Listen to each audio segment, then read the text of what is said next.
So it's time for our second to last monthly drama update video. This is for October, and then we only have November left before the annual Drama of the Year video comes out. And it's also crazy because it almost marks a year since that video blew up, my best and worst K-drama video. And so for this month, I know that this is gonna get posted a little bit later, and that's because I'm trying to push out more content, and timing-wise, the only way I could have gotten my Transit Love reaction video was that the first Saturday of October.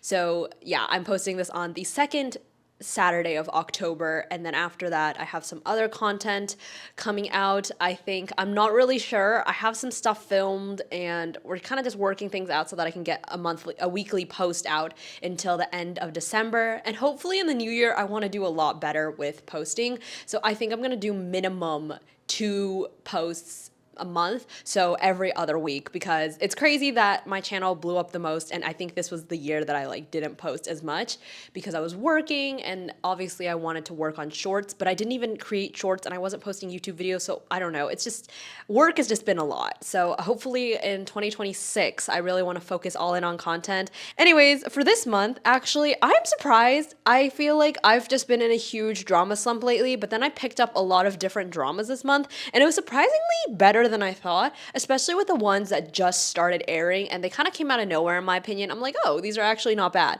I also picked up a lot after they had already aired, and I wasn't anticipating them, and then I got really bored and then I picked them up.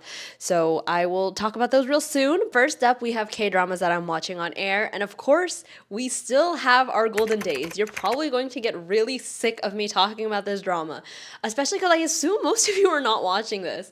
And right now I'm on episode 20 of the 50 that are going to come out, and I think right now it's up to 24, and I just haven't caught up. Now I have this rated a 6 out of 10, and I think this went down from the 6.5 that I originally had it at. And the reason is I just think the main lead has gotten just so annoying. I mean, at first I was okay with the cocky attitude, but now it just seems so random that he's suddenly falling in love with her. I'm curious about the couple dynamic, but the way that they're getting romantically involved, I just don't believe it. It's so weird because she confessed to him, he was like, no, and then now all of a sudden he likes her, and he's originally he was like, oh, I can't like you because you're too good for me, but he didn't actually have feelings for her back then, but now he does have feelings for her, and now he can't hold back his feelings. It's a really confusing thing when nothing really changed, and all of a sudden he's into her. I don't know. I just think there was a better way to go about this and making it more believable. Him realizing oh, she's always been there for him, even at his lowest point. But at his lowest point, she hated his guts and was also mean to him. So I was really confused what was going on. I don't know why I'm watching this, so I also don't recommend you even watch this. I think it's just a really good drama to kill time. One thing I do at work is string rackets, and I'll string for 4 hours sometimes. So I have dramas that I use to kind of pass that time, and our Golden Days has been really solid for that. Every single time I'm stringing my rackets, I'm oh, it's time to catch up on our Golden Days. And so I think it's fun like that. But anyways, an actual fun thing about this drama is all the side couples are actually pretty cute. Our main lead, his younger sister, and his best friend are really close, and I'm pretty sure that they're gonna end up together. And actually, above all, my favorite ship is his younger brother and technically his best friend's sister. But basically, the main character's younger brother is getting involved with the main character's best friend's step/half-sister. I don't really know what their relationship is right now. Yes, these things are complicated for someone who has no idea what I'm talking about right now. Yeah.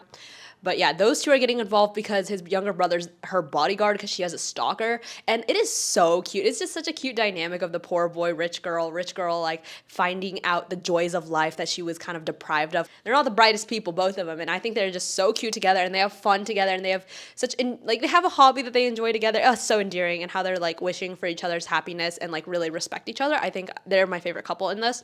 And yeah, you'll be hearing this from me probably for the next couple of months that this is going to be going on. So yeah, until next time. Next up, I have Would You Marry Me? And I'm currently at episode 7 of the 12, and I have this rated a 7 out of 10. Honestly, I think this drama might be dropping soon, and my thing is, I don't mind a marriage trope, but they're not co-inhabiting, so it's just marriage trope. I just think it wasn't done that well. It just seemed like all these unbelievable things had to fall in place. And so when I watched the first two episodes, I was initially like, I don't know, I don't really like this. This seems like in a direction I'm not gonna like. But then I was like, okay, sometimes we just gotta get a contrived plot and just move on and see what develops. And honestly, the development I still don't care for. One of my least favorite tropes that this is doing is the childhood encounter first love. I'm sorry, how many of us remember our first love from when we were like 5, 6, or like 7 years old? And then we grow up and we're still thinking about that child and telling our friends about this. It's like, oh, when I was 6 years old, there was this boy who had the cutest smile, and like I'm still in love with him. And if I see him, I'm gonna fall in love with him and take care of him. Like, I don't know about all that. And then I'm not too big of a fan that there's this whole murder mystery going on, because this is supposed to be a rom-com, and I'm not very invested in their characters. Like, I don't really care about Humanity that much, and she honestly is bothering me so much with not setting boundaries with her ex. Like, I get feeling bad for your ex, especially after you've broken up, but this man cheated on you. And I don't know why we actually are getting so much screen time with him, the ex, and why he's in the picture so much. Like, the fact that her new romantic interest was taking care of her ex-boyfriend in the hospital was actually an insane plot. Like, I was like, who thought that this made any sense? Yeah, we got a couple episodes left. I'll definitely finish it as a rom-com person, but unfortunately, this just did not hit the mark for me. Okay, and the next drama that I'm currently watching is Typhoon Family. I'm currently on episode 6 of the 16 that are going to air, and I also have this rated a 7. So this is the reason that I have a strange rating for Would You Marry Me, and that is because I keep clicking the skip button in Typhoon Family. When I first watched the 2 episodes, I was actually like, oh, this is really good. Like, I was about to rate this a 9 based off episodes 1 and 2, and then the flaw that everyone else is talking about, I actually agree with. I've seen comments defending, but basically the main flaw with this drama is that it's the IMF crisis and everyone's suffering. And so Taepung, who is the main character, this guy right here, Junho, he is basically starting from the bottom of his dad's company, and he's like trying to become a successful businessman, right? Honestly, we are 6 episodes in, and like everyone else has said, there has not been a single win. Like, everything after like one thing after another is just unsuccessful. And I get people are saying like, hey, we're only in episode 6, like we have so much of the drama left. It makes sense that like you can't just be rich and successful now. And for me, it's not about just being rich and successful. It's like building the steps to eventually become rich and successful. Right now, they are like at point 0. Like, I'm not telling them to get to like 100. Like, I just feel like they need to be at like 20 or 30, like they're on their way there, and they can do a setback and then make their way up. I feel like they haven't had any success so far. So it's actually a little bit infuriating, and it's not like a happy watch for that case, because they're characters that you root for. Like, I think Typhoon Family is a much better quality work than Would You Marry Me in terms of like the depth of the characters and the background and the plot that's going on. It's interesting and different, and honestly, I don't see the point of a villain in this drama. Like, I think life is hard enough. Why do we have like a villain character? Overall, I think the message of this drama is really good. I love our female lead. I love her being so normal, because I don't know, people are like that, and she's our female lead, so I'm like rooting for her. Some of us just want normal, peaceful lives, and I don't think there's any harm in that. And so I think it's refreshing to see such a normal character, especially amidst all the quirky characters that we often have in drama land. This was one of the dramas I binged. I wasn't watching this from the start, and I was like, oh, I could see why it's really good. And then I was like, oh, I can also see why I haven't heard about it until now, because yeah, I'm also getting annoyed by the same thing that most people are getting annoyed by. Hopefully they get a win soon, and hopefully the rest of the drama will be more entertaining from here on out. But okay, next up I have Spirit Fingers, and I'm on episode 4 of 12, and I currently have this rated at an 8 out of 10. If you know me, this might actually seem a little bit outside of my taste, because this is so webtoon-esque. Like, I'm not a webtoon reader. I'm not really into like anime-ish stuff, and I feel like this drama is very much giving that. Like, one of the characters has mint hair, for crying out loud, and honestly, every single time I see her, I'm like, this just looks off. Like, I really just don't think it suits her very well, and it's even crazier because, like, this is Korea, and Koreans don't really dye their hair in very colorful ways. So this drama, actually, I think it turned out, I know that 4 episodes were out, and I started watching this also because of TikTok, because I saw the edit of how he treats other girls versus how he treats the girl he likes. And to be honest, they're just such goofballs. It's so endearing. I think it's just a relaxing school drama. Like, there's nothing super deep about it. And this is honestly renewing my love for school dramas. Like, I think Korean ones just aren't as good as C-dramas. But this one is like, oh, this is what a good Korean youth drama is supposed to be like. And I feel like I actually haven't seen a good Korean high school drama in a while. So this is honestly giving me exactly what I want. Honestly, not really like my type of show, but it's just so over the top and funny, and I just find the male lead so adorable.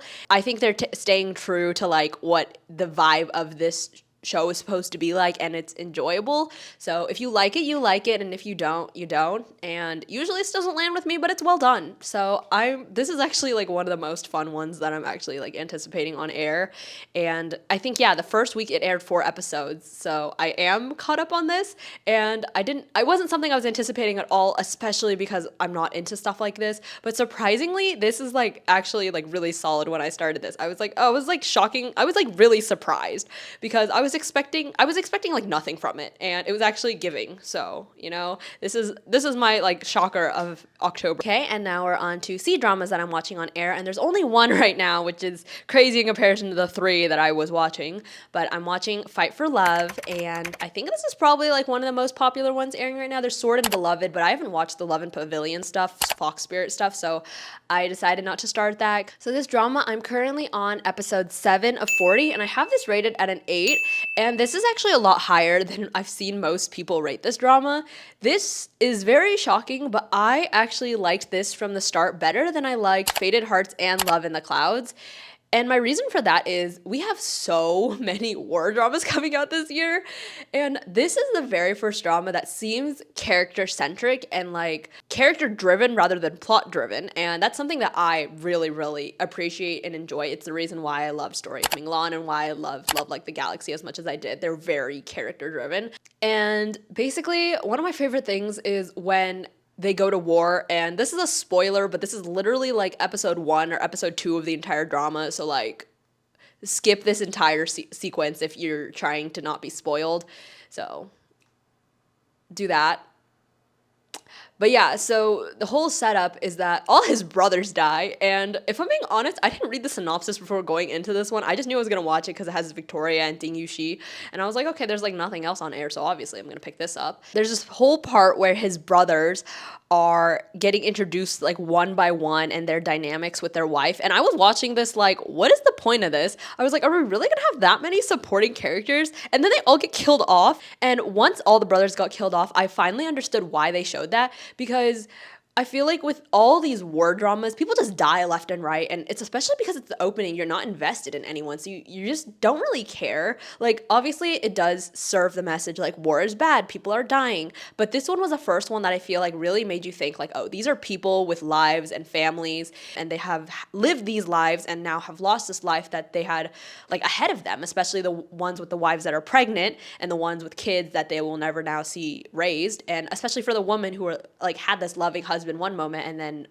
no husband the next second, you know? And this is the first one where I think it's like death is not something to be taken lightly. I think the grief that the survivors feel, I think this was the first drama for me that really conveyed that very like properly and truly. And that was like one of the reasons I kind of fell in love with this drama. And then on top of that, this one plot point I think was just so ingenious. Afterwards, you see the womanhood with all the women that are left behind their husbands, and in a society in which they're told to rely on their husbands and being helpless. Some of these women wanting to choose to move on with their lives. Like, I can't just kill myself because my husband's gone and I want to live. Is that so selfish? I love the female lead's character as she tells her, like, you've done nothing wrong. Like, I don't fault you for doing that. It's your life to live. You should make the choices that make you happy. And honestly, I just think the resilience of these women is going to be absolutely amazing to watch. In one way, it reminds me a little bit of Blossoms in Adversity, where the same thing happened. All the men were gone, and then the women were left to care for themselves, thinking, how are we going to do this? And then them being the strong woman and figuring it out. Like, that was like my third best C-drama of last year. So, I mean, this is something that I personally really enjoy. Like, go girls. I love girl power. I would agree with everyone else that the casting is a really interesting choice because, yeah, she looks a lot older than him. And I mean, I don't think I've seen a drama like this where it's a historical younger man, older woman, except for The Perfect Match. And I'm not gonna lie, I really enjoyed that couple. I know people hate Soo Rong Ching, and I don't even know the actor's name. I just know he played Soo Rong Ching, and everyone else also I feel like knows him as Soo Rong Ching. For now, it's enjoyable. I look forward to these episodes every day. So now we're on to BLs that I'm currently watching, and the first one I started was The Wicked Game, and this is on episode 5 of 10, and I currently have this rated a 6.5. For this one, I like the overall tone of the drama. It's kind of like angsty and dark, and there's a manipulation aspect of it, and if you guys know, I love me a manipulation plot. It's why I was skimming through ABO Desire in the first place, but aren't they like real life dating or something? But I feel like the chemistry between their characters just isn't quite there yet for me. I just don't really feel strongly about either character, and I definitely don't feel anything for this plotline at the moment. Yeah, something is just missing here for me. I don't actually have much to say. I realize there's just like nothing that I feel for this drama at the moment. And next up I have Head to Head, and I'm on episode 1 of 12, and I currently have this rated an 8.5. And this rating might seem really, really high, and I just think that this is one of those dramas similar to Spirit Fingers where it has a specific genre that it is doing, and you either like it or you don't. This is, I feel like, the reason why I watch BLs. Sometimes they're just so over the top to the point that it's ridiculous, but it's funny because it's so ridiculous, and that's actually how this drama is. Like, everyone is just acting, like, over the top, and I think it's meant to be this, and it's just so fun. I love an enemies to lovers, and they're, like, full on enemies to lovers. I also just think they're both so adorable. If you know, I enjoyed Only Boo, so this is just, I love seeing the two back on screen together. It reminds me of Bad Buddy, but just on a brighter note, and I don't know, it's just so cute. I'm having so much fun with this. Like, I think I will be enjoying every week with this. It's nothing like super deep, nothing super original, but it just does what it needs to do, and I feel like a lot of dramas are failing to just make me feel happy these days and like hitting the mark, especially when they try to go for more. This drama is not trying to go for like the best drama ever created on this universe. It's just a classic, and I honestly just really need that these days. So they're so fun and cute, and I can't wait for them to fight some more and eventually fall in love despite all their fighting. So this one's gonna be a fun one. And now we're finally on to K-dramas that I completed. So first up, I have My Youth, and I ended up rating this an 8. So at some point, this was like one of my most highly anticipated dramas, but the end half, I just felt like, what was this all for? I don't know why we made this drama, what was the point of the plot? I think the chemistry ultimately was lacking, and I just didn't understand. Yeah, I think it had a lot of potential and just didn't execute very well. And yeah, maybe some better chemistry also would have helped this a little bit more too. But that's really all I have to say about it. And another drama I ended up finishing was 100 Memories, and I rated this an 8.5. So a lot of people also aren't a big fan of this drama, but I started this drama for the ship that most people don't seem to be on, and that is for the main leads. But I just think there's a reason why the female lead liked the main lead to begin with, and honestly, I don't think she spent enough time with the second lead to actually fall in love with him, so it honestly didn't make sense that he even liked her. And honestly, I think they have a lot of chemistry as actors. I know a lot of people disagree, but I saw those edits and I was like, oh, this seems like worth a watch. This seems like it's gonna like be angsty and really good. Like everyone else, I appreciated that it took place in the past. I think it was refreshing and good. And this contrary to everyone else, though, is I actually really liked the time jump. I was really curious how they would eventually turn out as people because obviously we saw the youthful, fun days, but everyone grows up. And honestly, I think even when you're grown ups, I think it's cool to see the direction that life takes you rather than you needing to be as like fresh and lively and vibrant as you were when you were young.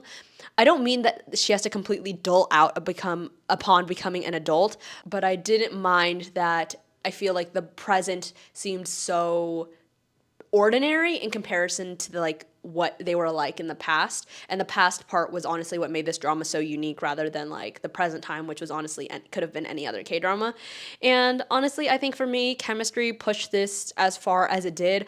I never had issues with either of the female leads. I feel there was this whole debate about people being like, this one's the villain, this one's the villain, she was a bad friend, she was a bad friend, but I'm on the side of they are both just people and people have their flaws, people say things when they're hurt. I obviously feel so much for our second female lead. I personally think that she is a character that I'd root for a little bit more than even our female lead, who's not had it as rough as our second female lead. Not to say that she hasn't had it rough, right? Because people are getting really like angry and upset about this drama.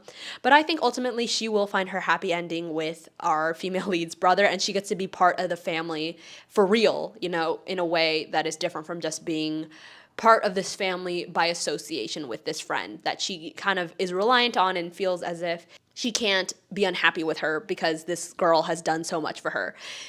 I personally think that we had enough background on our second female lead to understand why she did the things that she did, and so I don't fault her for it. Being in those kind of circumstances can really make you tough and hard to be around, and I think in some ways I related to that second female lead a little bit, so I could see myself in her in some ways, that I'm like more sympathetic towards the entire thing. And ultimately I don't think she really ever crossed any boundaries. I don't think that she did anything too crazy, evil, unredeemable. I think she was just a girl trying her best for herself, and that's fine. I feel like you got to choose yourself above everything else. And so yeah, 100 Memories, I actually quite enjoyed it. I don't know though if I have some biases because I did binge watch it. I do agree that the male lead, he kind of just seemed like an extra character at the end of the day, and I was like, okay, this is fine. I mean, this is all for the girls anyways. It is a little weird that he just like had no character upon becoming an adult. But honestly, his cute soft side with our female lead honestly just got me too good. So I think there's definitely some biases there for the enjoyment it brought me from the romance. And yeah, so it shot up as high as it did partially for that reason. And maybe I'll take some time to objectively look at this again and maybe it'll come down lower.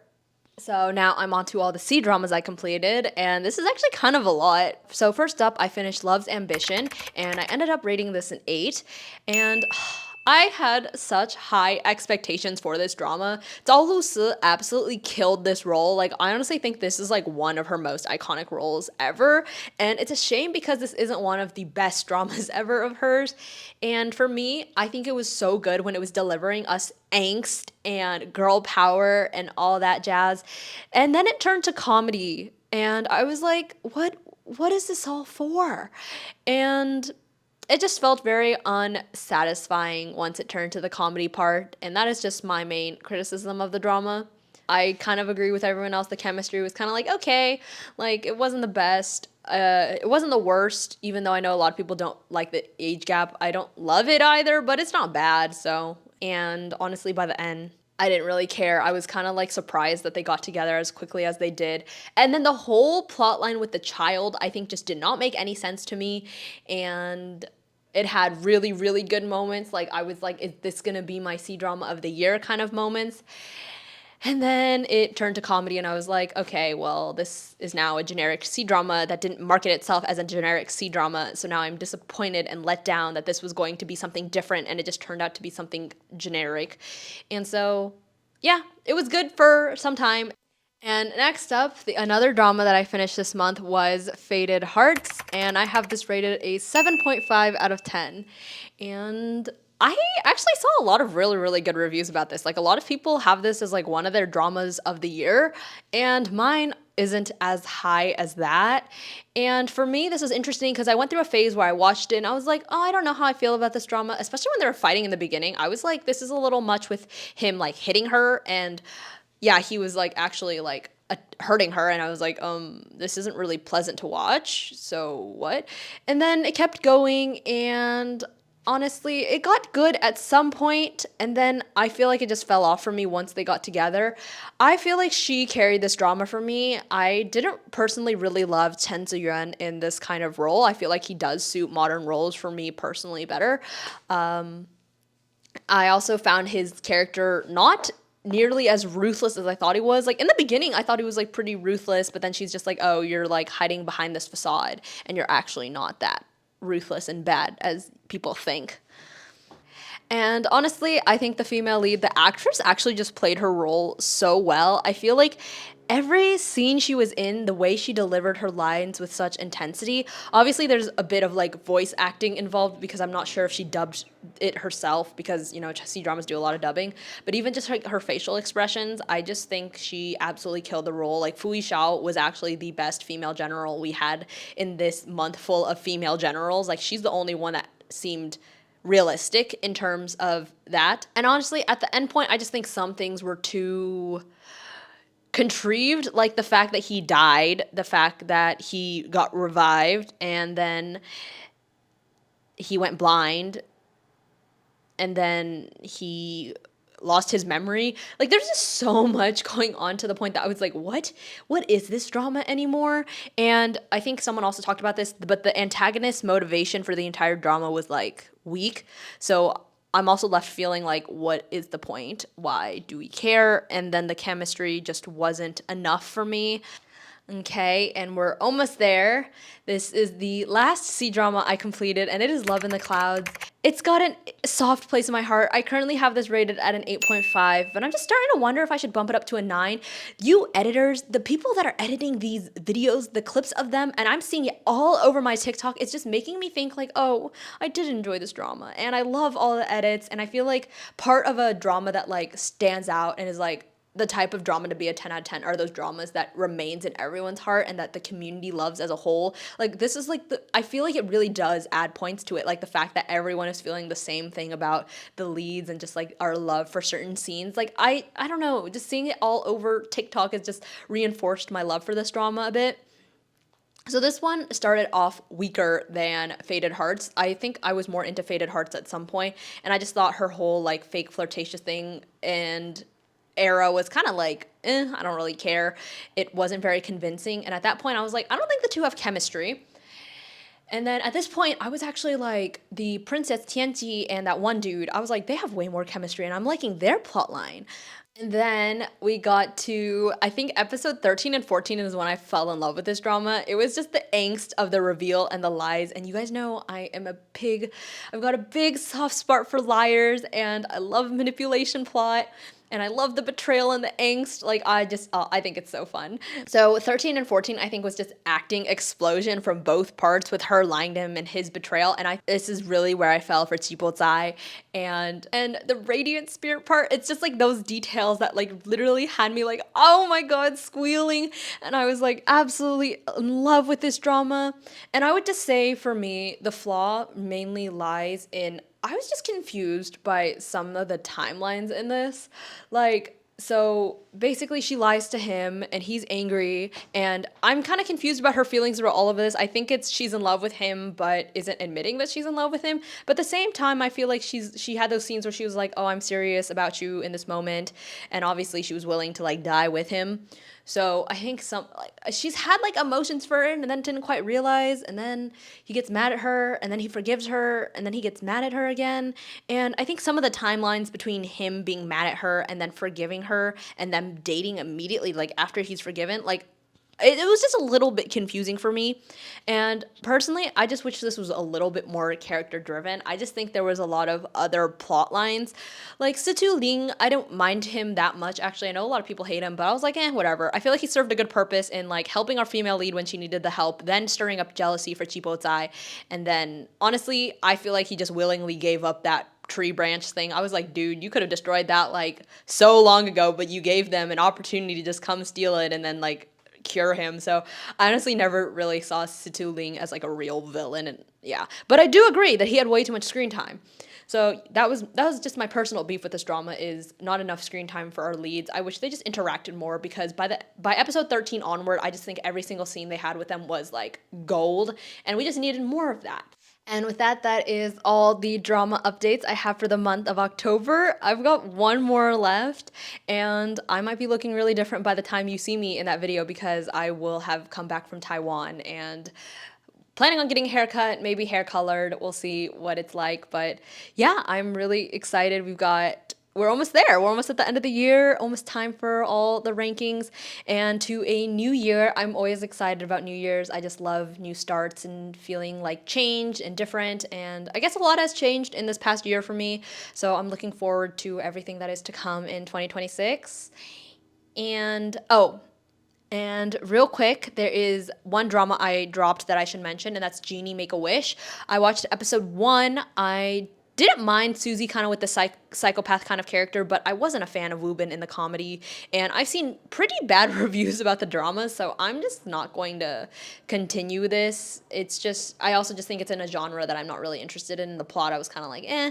So I don't plan on picking that up. And in November, there's a drama that I'm really, really looking forward to, and that's going to be Lee Jae-wook and I don't remember who the female lead is, but Last Summer, I'm looking forward to that. And then Dear X, these are two dramas that I'm really anticipating. So hopefully they'll try to make an impact, on my list for the year. And with that, that is all for today's video, and I'll see you one last time before I reveal my 2025 rankings. And with that, I'll see you in the next one.